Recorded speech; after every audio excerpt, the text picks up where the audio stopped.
Hi guys, for today's video, ayan, tatanggalin natin yung laman ng kuhol. Bale, napakuluan na to at inilagay namin sa malamig na tubig para hindi mainit. Bale, isang timba to lahat. Meron pa dito, ayan, napakadami isang timba ito guys. Ito, para maiba naman, hindi lang gata. Mag-aadobo tayo guys, masarap to. Lagyan natin siya ng siling manghang. Yummy! Tanggalin natin yung kinain at saka yung dumi. Medyo malalaki rin guys, kaya sakto lang para sa pang-adobo natin. Matrabaho lang to guys, kaya tiyaga lang kung gusto mong kumain ng adobo.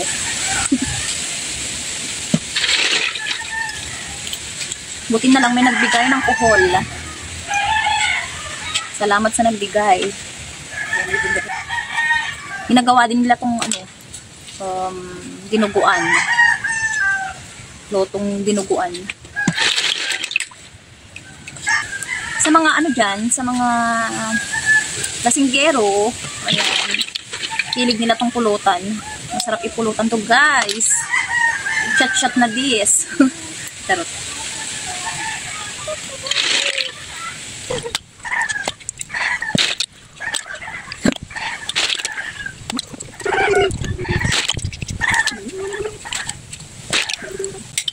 Laki ng ibag ko sa kakapuyat. Laki. Napakalaki. O siya, mamaya ko na itutuloy itong video ko ha. Baka maburing pa kayo. Guys, maghihiwa tayo ng siling manghang. Pansahog natin sa adobo. Sibuyas at saka bawang. Bala, ito na lahat yung isang timbang kuhol. Mukhang napakadami pero pag naluto na, konti na lang yan. Lagyan na natin siya ng asin. Lamasin natin siya guys. Para matanggal yung lansa at saka yung dulas-dulas niya guys. Tapos natin siyang lamasin guys. Ayan. Babanlawan na natin.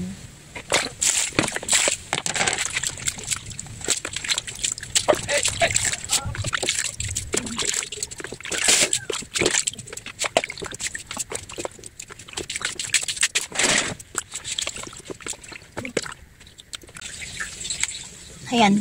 Pagkatapos po natin siyang mabanlawan, ay luluto na tayo. Tara.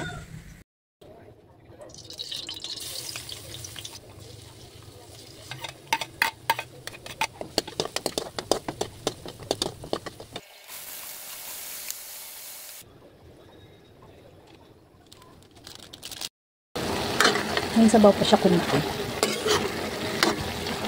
Hindi natin siyang i-drain. Ayos, malapit na siyang maluto guys. Lagyan na natin siya ng sukang puti. Luto na siya guys, pwede nang kumain. So yummy!